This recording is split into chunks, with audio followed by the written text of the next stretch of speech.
नमस्कार दोस्तों। हमारी आज की कहानी है समझौता। रिमी की शादी को अभी कुछ दिन हुए थे। सारे मेहमान धीरे धीरे जाना शुरू हो गए थे। जब तक मेहमान थे तब तक तो सब ठीक ठाक चलता रहा, पर जब सारे मेहमान चले गए तब एक दिन रिमी अपने पति के साथ छत पर बैठी थी और तभी उसकी सास आ गई और कहने लगी, बहू, यह तुम्हारा ससुराल है। यहाँ पति के साथ सबके सामने हमारे यहाँ कोई नहीं बैठता। रिमी को बड़ा अजीब लगा कि अपने पति के साथ ही तो बैठी है। उसे लगा उसने कोई जुर्म कर दिया। अब तो रोज सास का टोकना शुरू हो गया। अपनी तरफ से रिमी कोई शिकायत का मौका नहीं देती थी, फिर भी उसकी सास कभी रिमी को पल्ला ठीक करने के लिए कहती, कभी रिमी चार औरतों के बीच में आके बैठ जाती तो उसकी सास उसे घूरने लगती और तब तक घूरती जब तक कि रिमी वहां से उठ के किचन में न चली जाती। रिमी का कोई भी काम उसकी सास को पसंद नहीं आता।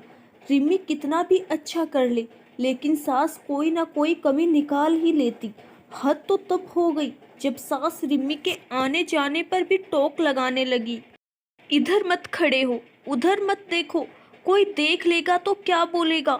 रिमी के पति मयूर के एक दोस्त की शादी थी और मयूर को जाना था। रिमी ने सोचा शायद उसे भी जाना होगा, तो उसने भी एक साड़ी पसंद कर ली पहन के जाने के लिए। पर सास ने कहा, बहू, हमारे यहाँ औरतें शादियों में नहीं जाती। रिमी बेबस हो गई। क्या कहती जब पति ही रिमी का साथ नहीं देता। रिमी सोचने लगी, कैसा ससुराल है, यहाँ इतनी पाबंदी क्यों है। सब कुछ अजीब है। यहाँ अपने से बड़ा कोई भी दिख जाए तो सास सर के पल्ले को और आगे मुंह तक सरका देती है। रिमी को कहीं जाने नहीं दिया जाता था। उसकी सास बस हर समय काम करने के लिए किचन में ही रखती थी। ऐसा लगता वो इंसान नहीं, बैल कोलू हो, बस हटती रहे। रिमी सोचती, ऐसा हमारे यहाँ तो नहीं होता। सब काम के साथ साथ हंसी मजाक भी करते हैं।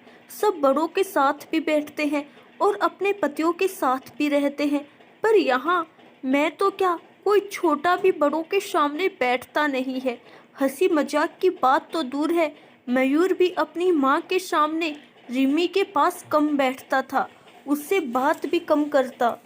रिमी जितना पूछती बस उतना ही जवाब मिलता। दिन बीतते गए। मयूर को दूसरे शहर में जाना पड़ता था काम के सिलसिले में। कई बार तो मयूर को आए हुए कई दिन हो जाते थे।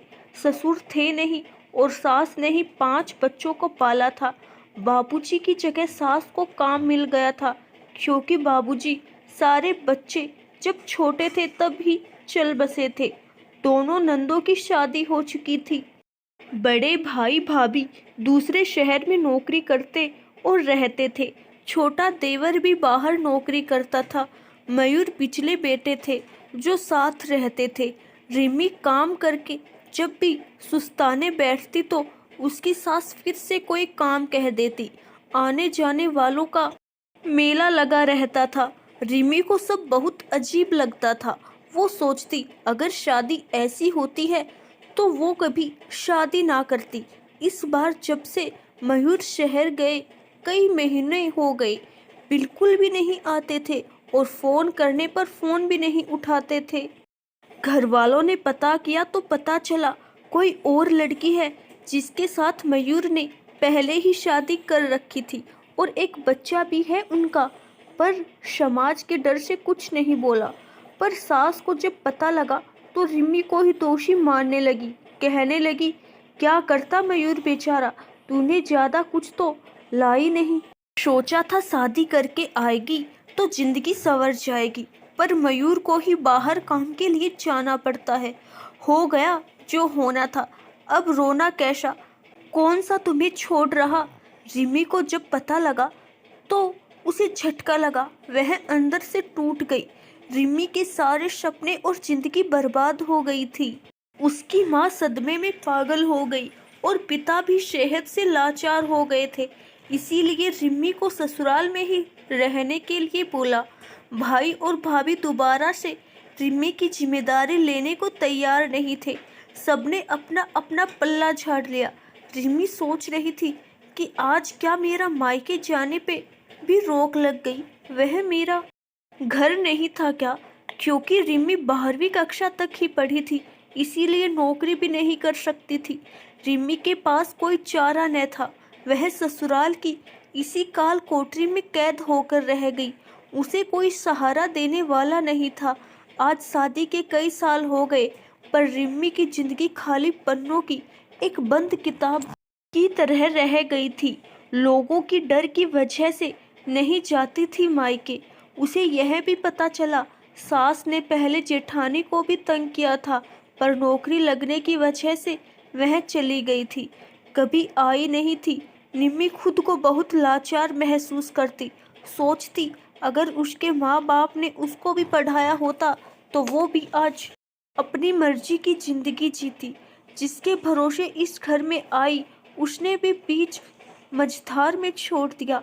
निम्मी सोचती चलो सास खरी खोटी सुनाती तो है, लेकिन सर के नीचे छत और 3 समय खाना और ज़रूरत तो पूरा करती है।